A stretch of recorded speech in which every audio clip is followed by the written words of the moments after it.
Thank you. The gentleman yields back, and the chair now recognizes the vice chair of the subcommittee, the gentleman from Texas, for 5 minutes for questions. Thank you, Mr. Chairman. Dr. Wagner, I'm going to come to you, and welcome back again. We're glad to see you here. As chairman of the Subcommittee Energy and Space Science and Technology, I'm extremely focused on the work of our 17 national laboratories. So specifically at Idaho National Lab, can you expand on the work being done at the fuel cycle facility and how these efforts can actually lead to developments in the reprocessing and management of spent nuclear fuel? Yes, thank you, Vice Chairman Weber, and thank you for your support of the National Laboratories. It's a pleasure to be here and to see you, and thanks for the question. And because it allows me to get into that area a little bit more in terms of fuel recycling. So while we don't, as a nation, recycle commercial spent nuclear fuel, at the laboratory, we've been recycling spent nuclear fuel for many, many decades. Now, what's the difference? The difference is that these are Department of Energy's reactor spent nuclear fuel, not commercial spent nuclear fuel.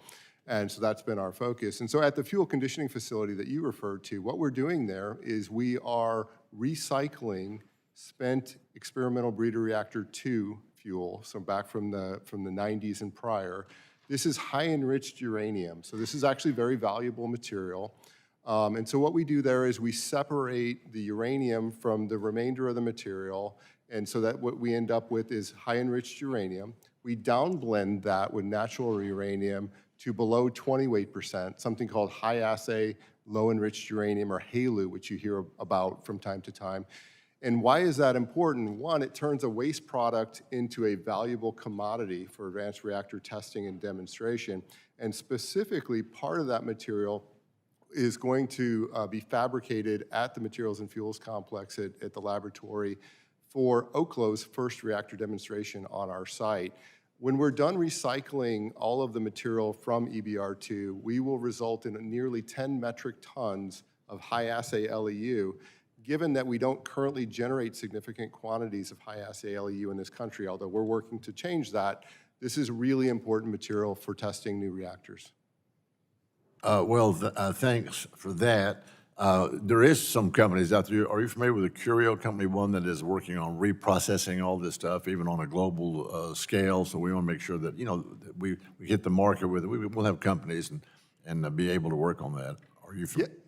Yes, I am, and we are working with Curio, and we're working with several other companies that are developing, maybe let me say as well, we invented recycling in this country. We often talk about other countries recycling, but we developed those technologies. I thought Smokey the Bear did back in the 60s. Keep going. Okay, I'm not sure about that. I know. But at any rate, so what's happening now is that while we've been recycling DOE-owned materials, companies like Curio and others are innovating on how to improve those processes to enable commercial recycling to be economically viable. And that's a really great development to see. No, you bet, and glad to see that.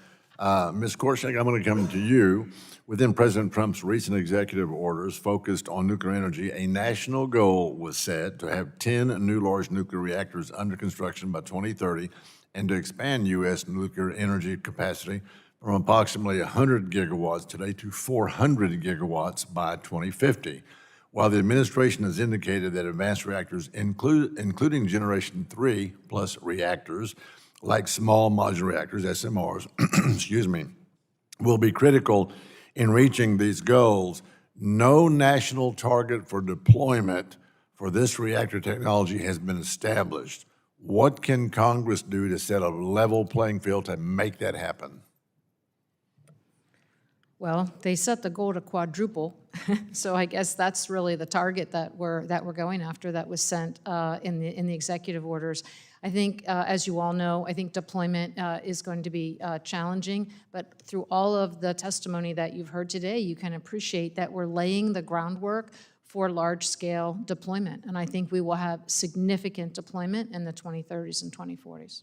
Are you aware, and this is really a question for all of the panelists, are you aware that there are there's many, maybe public, and some political organizations, even elected officials, who raise unfounded concerns about that goal? Are you aware of that? Unbounded concerns about what, sir? They're hitting that goal that we're talking about? Well, I think there's concerns just because it's so hard, right? It's an incredibly aggressive goal. And I think we shouldn't, in my opinion, get wrapped around, do we meet that number? The point is the pursuit of that number is driving the right behavior. We can do it safely and cleanly, can't we? That's right. Let the record show that, Mr. Chairman. I yield back my time. Thank you very much. Gentleman yields back.